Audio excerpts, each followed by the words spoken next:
Hi guys, and welcome back to the New North Mainline YouTube channel. I want to start by apologising for the time it's taken to get this next video out, but I have been very busy with different projects on the go. So picking up where we left off last time, after finishing the trees and bushes, I want to now focus my attention on the small details, the final finishing touches. So let's have a look and take you through what I'm going to be doing. First, I want to turn my attention to this little area here, which is looking a little bit bare. It needs something to fill that space. So I'm looking at adding a small sort of hut. This is a Bachmann Scenecraft product and is usually seen on aggregate unloading facilities. This is going to be modelled in a disused, rundown state, as on the railway, most of these are no longer required. Behind this, to act as part of the back scene, I will be adding a retaining wall for the aggregate material that would have been used at these kind of sites, which should help continue the flow of the back scene. So yeah, let's get into it. So starting with the aggregate retaining wall, I will be using the Rusty Rails concrete blocks. These are effectively giant concrete Lego blocks in real life, so replicated quite easily in model form. All I'm doing is gluing these together to replicate something I think looks correct to the prototype, and then they're ready for painting.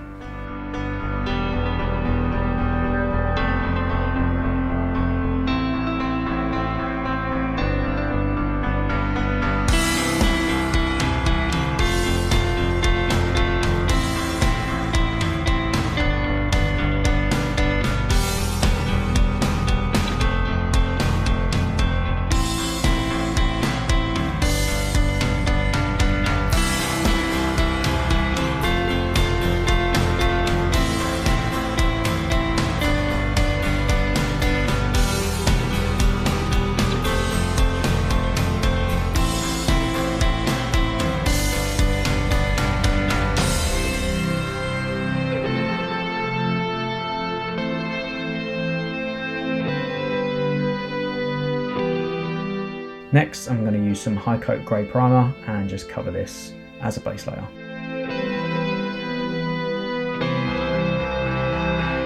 Once that's dry, I'm going to use some Army Painter colour primer, and this is the Skeleton Bone colour. I use this for anything concrete as a base colour, as it's a great base shade to use before starting weathering.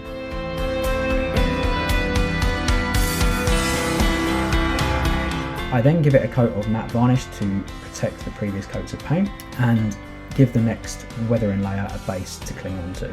The next part is the weathering, and it's worth noting that I use this same process for anything concrete.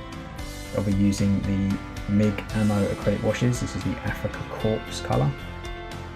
This is my go-to for a lot of weathering stuff, but mainly for weathering concrete. It gives a nice grey-brown finish to the end result.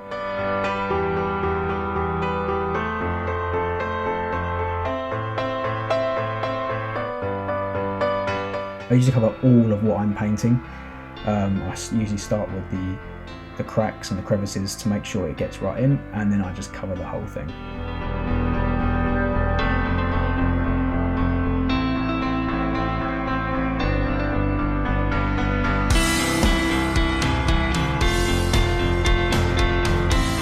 You can see that's now done, and I usually leave this for about a day to dry out. Next, I'll use some enamel thinners, but you can also use water for this as it's acrylic based, and then some cotton buds. I use a downward motion to remove the washes, which gives it a nice stained look.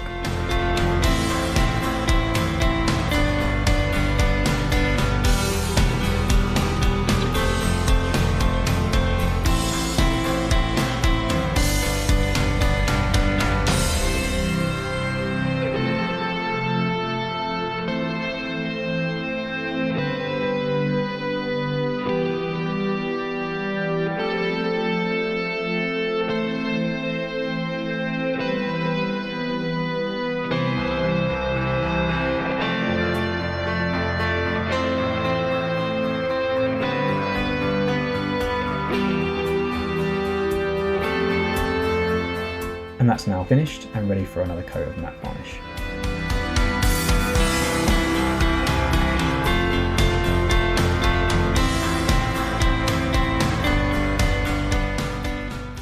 So one of the other areas that really desperately needed some attention was this buffer stop area. So I actually had one of these on the diorama from a very early stage, and unfortunately when I was working on it outside, the wind blew and knocked something into it, and because it's 3D it was quite brittle and fragile and it snapped. So I cut it down for the time being to make do, but I've now managed to order a replacement to go in here.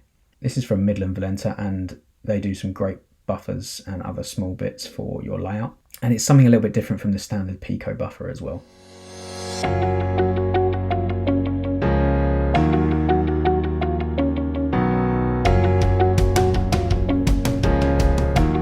So a quick coat of high coat grey primer.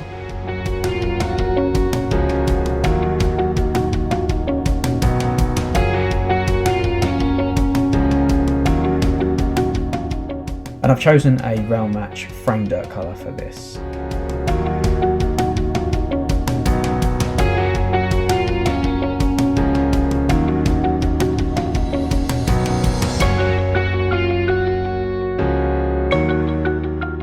I tidied up and filed down the areas where the previous buffer stop sat, so the new one could go on cleanly.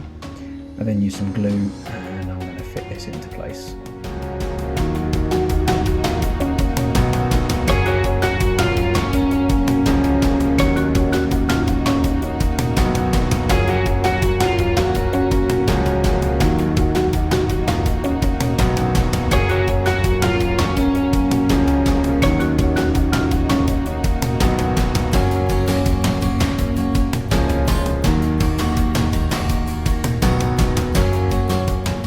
So next my attention turns to the back wall. I've scraped and removed some of the ground cover to make sure this then fits into place, and then apply some glue down.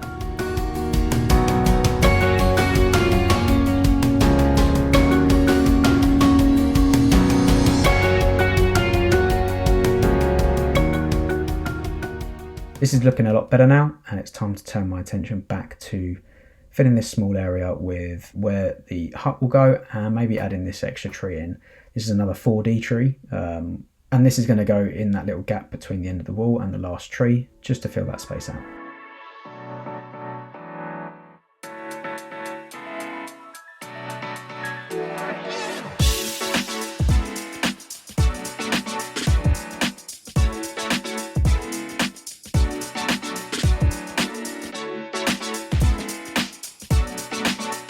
I measure up where the hut should go one more time, and then I remove the ground cover with a file.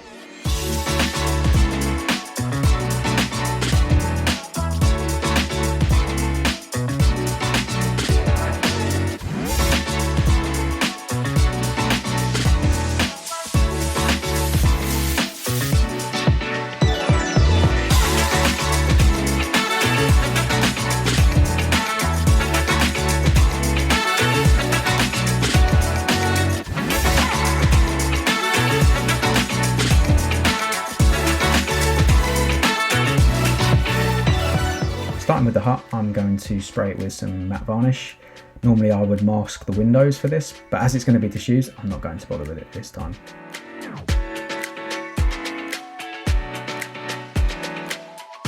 So again, using the same process as I did with the wall, I'm going to cover this using the MIG Ammo Wash in Africa Corpse colour, and I'm going to apply that all over.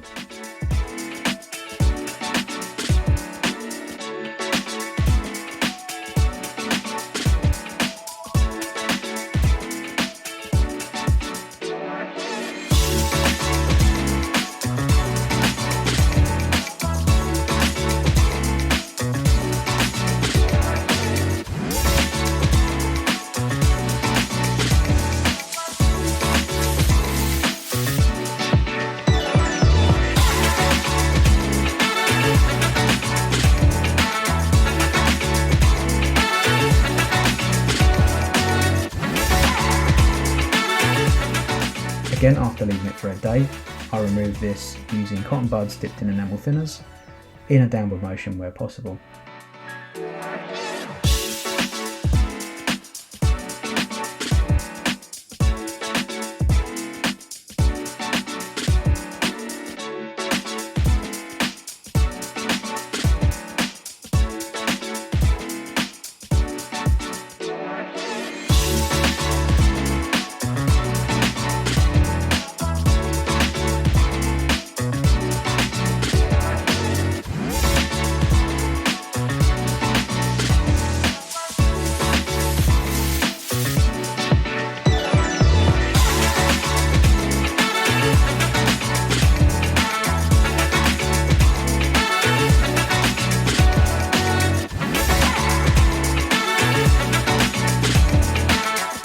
Now comes the fun bit. I'm going to start adding some graffiti. So this is all hand drawn using paint pens and or Sharpies. I recommend you get a good mix of both for your layout and copy some tags where you found on the internet or seen in person. I always feel like it makes it a little bit more realistic.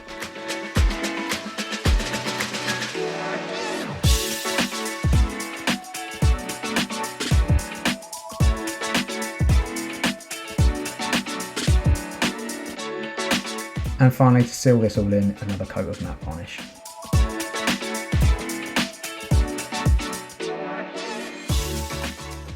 Next up is touching up some of the greenery.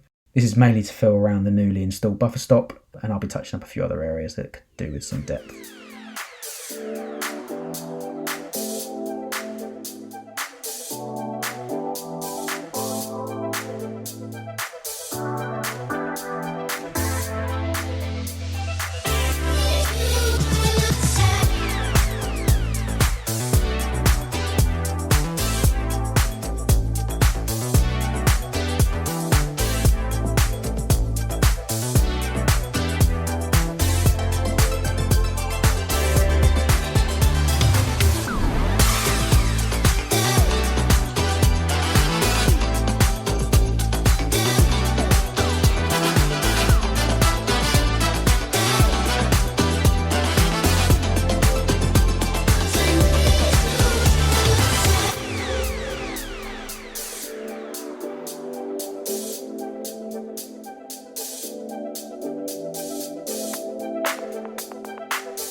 And that's now all done. That's looking a hell of a lot better, and it's increasing the depth to the layout a lot rather than looking so 2D. So this is building on what we did in the previous episode quite nicely. Turning our attentions back to the hut once again, and we're going to glue this into place and put some greenery around it so it beds it in nicely.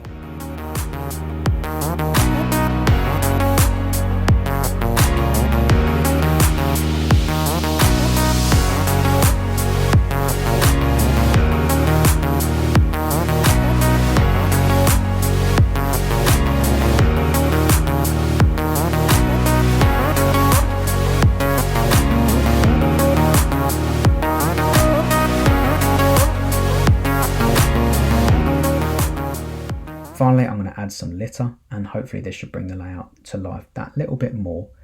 You always unfortunately find litter in most places, so the railway should be no different.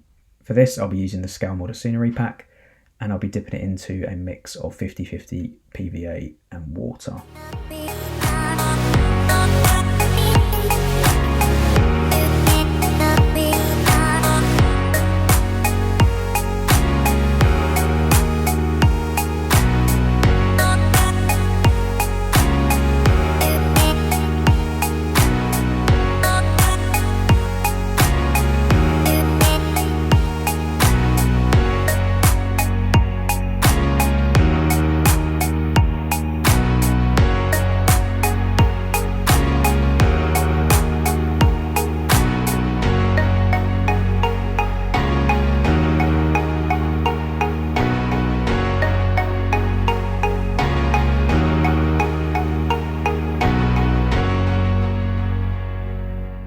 And there we have it. The litter is in place and the diorama is now officially done. This is something that's taken me a year to do. It's been quite enjoyable and I'm really happy with the final result. It's a great little project to have done, and it's perfect for me to photograph my completed weathering projects, which is what its intended use was from the start.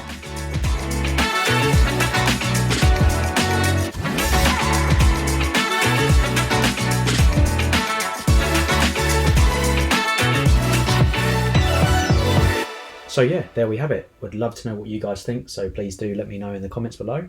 I should have some more videos on the way soon of other projects I've got going. I'm also starting a new layout, so all of that will be documented, and hopefully we'll have some more on that soon. But for now, take care, thanks for watching, and enjoy some of the photos of the final product.